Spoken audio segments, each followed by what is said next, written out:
बनाने जा रही है। तमाम मेहमान हमारे साथ जुड़े हैं। राधिका खेड़ा हमारे साथ जुड़ेंगी, भारतीय जनता पार्टी की नेत्री और राष्ट्रीय प्रवक्ता। अवनीश अवस्थी जी पॉलिटिकल एनालिस्ट के तौर पर, जगदीश शर्मा जी कांग्रेस पार्टी के नेता, प्रेम कुमार जी वरिष्ठ पत्रकार हैं और न्यवन शर्मा आम आदमी पार्टी के नेता और प्रवक्ता हैं। आप सभी का बहुत बहुत स्वागत है। जगदीश जी, आपसे शुरू कर रहा हूँ। सुबह 6 बजे ढोल बजा रहे थे, वो ढोल तो फट गया, यहाँ पर ढोल बज रहा है बीजेपी हेडक्वार्टर में। लेकिन सबसे बड़ी बात है कि हिंदू वोट बैंक को जो बांटने की कोशिश जो बीजेपी आप पर आरोप लगाती है, वो हिंदू वोट बैंक बटा नहीं। राकेश पांडे जी अभी गिरिराज मनीषा जी के कह रहे थे एक अकेला सब पर भारी, बिल्कुल ठीक कह रहे थे। एक अकेला किसान पर भारी, महंगाई पर भारी, जनता पर भारी, किसान पर भारी। मैं समझता हूं एक अकेला पूरे भारत पर भारी है। हर आदमी लाचार और मजबूर है। ये कोई जीत नहीं है उनकी। कैसे लूटे सब जानते हैं। आपके चैनल वाले भी, सभी मोदी के चैनल वाले कल तक तो कांग्रेस के लिए खुशियां मना रहे थे। क्या उनका अनुभव भी फेल हुआ था? कहीं ना कहीं मैं समझता हूं ये खेल चल रहा है।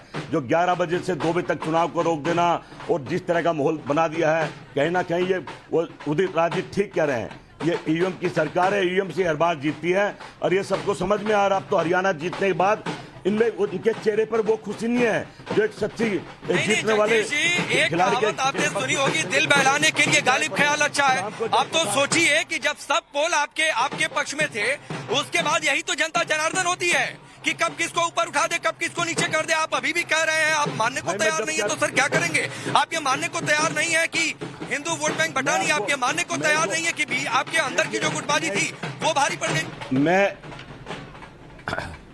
मैं इसलिए मानने को तैयार नहीं हूं। मेरे 2 दोस्तों ने 3 दिन पहले बता दिया था, जो एक तो बहुत अमित शाह के नजदीक है और एक मोदी के, कि कांग्रेस की 35 से ज्यादा सीट नहीं आएगी। मैं हैरान था कि ऐसे कैसे कह रहा है और रिजल्ट सामने आ गया।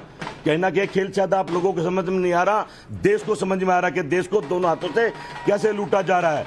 बताइए क्या काम अच्छा कर दिया मोदी जी ने कि मोदी जी को जनता ने वोट दे दी, किसान मार दिया, महिला बहन बेटी मार दी, महंगाई बढ़ा दी। प्लीज एक आपसे गुजारिश है कि हार जाइए तो हार को स्वीकार करिए सर। जनता का मजाक मत उड़ाइए कि जनता ने वोट नहीं दिया तो हम गाली देना शुरू कर देंगे या फिर दोष देना। हम 12 साल से ये मत करिए। राधिका खेड़ा जुड़ गई है क्या? ना तो जनता हारी है, ना तो जनता हारी और ना हमारे हैं। लेकिन झूठ चल रहा है, एक झूठे आदमी को भगवान बनाया जा रहा है। कांग्रेस या किसी भी पार्टी के हारने का ये मतलब नहीं होता है कि जनता हार गई है। हम नहीं ये मत कहा करिए अवनीश जी, ये कोई मतलब नहीं कि हम हार गए तो जनता हार गई, कांग्रेस पार्टी हार गई तो जनता हार गई। हरियाणा के चुनाव को लेकर पूरे देश में चर्चा है। हरियाणा के चुनाव को लेकर पूरे देश में चर्चा। ये चल क्या रहा है? एक आदमी कह रहा हमने वोट ही नहीं दिया बीजेपी को, फिर भी मोदी का नाम लेकर जीत रहे। नहीं सर, ये आप चर्चा करिए, अपने मन के अंदर चर्चा करिए। अभी अवनीश जी को बोलने दीजिए। अवनीश जी, क्या ये हरियाणा की जनता का अपमान नहीं है कि एक पार्टी हार गई तो जनता हार गई? अरे जनता ने हराया है। राकेश जी, ये कोई नया रिकॉर्ड नहीं है। रिकॉर्ड 2014 से सुन रहे हैं हम, और जनता बार बार इनको पराजित करती है। आज ये कह रहे हैं कि कल एग्जिट पोल में कांग्रेस जीत रही थी तो आज कैसे हार गई। अरे एग्जिट पोल में तो 2024 के इलेक्शन में बीजेपी 350 सीट ले रही थी, तब 240 कैसे आ गई? तब आपको नहीं लगा था कि सारे मीडिया चैनल, सीफोलॉजिस्ट, पोलस्टर्स बिके हुए हैं? तब आपको नहीं लगा था? ये राकेश जी बात समझ में आनी चाहिए। और उन लोग, भैया मैं किसी के बीच में नहीं बोलता हूँ, मैं कह रहा हूँ, मैं किसी के बीच में नहीं बोलता हूँ, ना मैंने किसी की बिल्डिंग पे कोई कब्जा किया हुआ। बोले इसलिए मैं ये कह रहा हूँ कि राकेश जी बात बड़ी साफ सी है। भैया राकेश जी, ये एंटी अगेंस्ट वोट नहीं है, गुस्से का वोट नहीं है। ये वोट भारतीय जनता पार्टी की सरकार के पक्ष का वोट है। कौन सा ऐसा चुनाव होगा जहां तीसरी बार और वो भी हरियाणा जैसे चुनाव में, जहां 2014 से पहले हरियाणा में बीजेपी का कोई अस्तित्व नहीं था।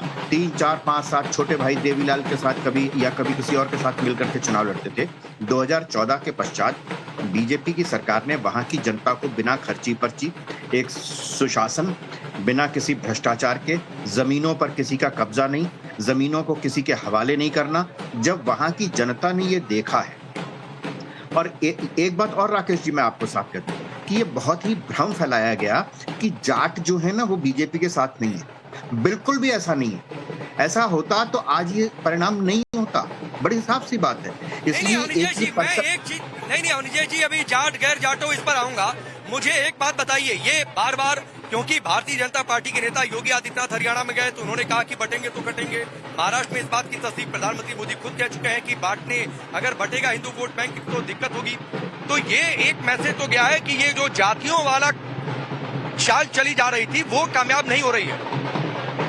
राकेश जी, पहली बार मैंने देखा कि कोई व्यक्ति या कोई विपक्ष जो है इकट्ठा होने को, एकता को क्रिटिसाइज कर रहा है।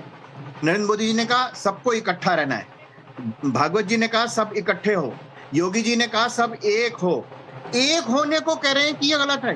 अब तक मैंने सुना था कि विभाजन को गलत कहा जाता है, बांटने को गलत कहा जाता है। यहां पर तो ये विपक्ष ऐसा है जो कहता है कि नहीं, अलग अलग हो सब।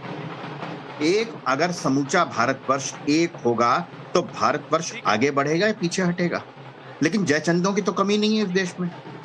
तब भी जयचंद थे जब भारत गुलाम हुआ था, परतंत्र हुआ था। नेवन शर्मा, आप लोगों का गठबंधन हो नहीं पाया तो ये मन के अंदर आप लोग खुश हो रहे होंगे। कांग्रेस पार्टी को कहने का मौका मिल गया कि भाई देखो तुम तो गठबंधन किए नहीं, हिंदू वोट बैंक को भी बांट नहीं पाए। नहीं सर, हम लोग वोट बैंक की राजनीति करते नहीं है। ये लोग करते हैं वोट बैंक की राजनीति, इनको मुबारक।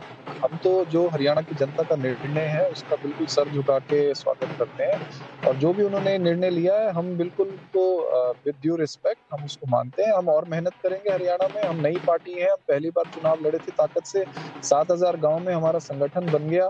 वो संगठन और मेहनत करेगा, लोगों को और जागरूक करेगा, लोगों को बताएगा कि किस तरह से एक राजनीति अलग होती है, सरकार चलाना अलग होता है। हो सकता है ये लोग राजनीति करने में बहुत अव्वल हों, लेकिन सरकार चलाने में विफल रहे हैं। सरकार ठीक से नहीं चला पाए हरियाणा की। हमारा मैसेज हो सकता है लोगों तक अच्छे से नहीं पहुंचा। हम और कोशिश करेंगे, हम और मेहनत करेंगे। आने वाले समय में आम आदमी पार्टी को और स्ट्रेंथन करेंगे हम हरियाणा में, और आगे की जो लड़ाई है और ताकत से लड़ेंगे। नहीं नेमन भाई, एक चीज जरा बता दीजिए। मैं एक चीज और आपसे पूछना चाहता हूँ, और सवाल ये है कि अब तो दिल्ली का चुनाव भी बहुत दूर नहीं है, तो दिल्ली के चुनाव में अब आप लोगों के अंदर एक और बात की खुशी तो होनी होगी और होनी भी चाहिए कि अगर गठबंधन की बात आती है तो कांग्रेस में बार्गेनिंग पावर आप लोगों की स्ट्रॉन्ग रहेगी। दूसरा ये कि अब तो ये भी आप लोग शायद सोचेंगे कि गठबंधन करना भी है कि नहीं दिल्ली में। नहीं देखिए, दिल्ली का चुनाव तो बिल्कुल अलग चुनाव है। दिल्ली का काम अरविंद केजरीवाल जी के कामों का चुनाव है। दिल्ली में हमने काम करके दिखाया, जनता हमारे साथ है। इस चुनाव का दिल्ली चुनाव से कोई लेना देना नहीं है। ये एक अलग राज्य का चुनाव था। यहाँ पे एक नेशनल पार्टी होने के नाते अरविंद केजरीवाल जी के नेतृत्व में आम आदमी पार्टी जो है वो एक एंट्री हम करना चाहते थे, हमने करी। हमने अपना संगठन बनाया। दिल्ली में तो हमने काम किए हैं। दिल्ली का जो चुनाव होगा वो कामों पर लड़ा जाएगा। वहां पे तो दूसरी पार्टियों के लिए दिल्ली में कोई जगह ही नहीं है। इस चुनाव का दिल्ली चुनाव से कोई लेना देना नहीं। दिल्ली में हम पूर्ण बहुमत की एक फुल फ्लेज मेजॉरिटी की 70 में से 70 सीटें लेकर सरकार बनाएगी। ठीक है, नहीं ठीक है। वो अच्छा है कि एक कांग्रेस को आईना यहां से दिखा रही है आम आदमी पार्टी। जगदीश जी सुन भी रहे होंगे, मैं आऊंगा सर इस पर जगदीश जी आपके पास, लेकिन उससे पहले प्रेम जी, बहुत बातें हुई कि ये नहीं वो नहीं, हरियाणा में ये नहीं चलेगा, कौन से मुद्दे, यात्रा, सारी बातें एक और हो गई। और एक हिमाचल का मॉडल का भी सच लोगों ने देख लिया कि क्या होगा अगर फ्रीबीज के चक्कर में फंसेंगे। तो एक बात है, ना जाति वाला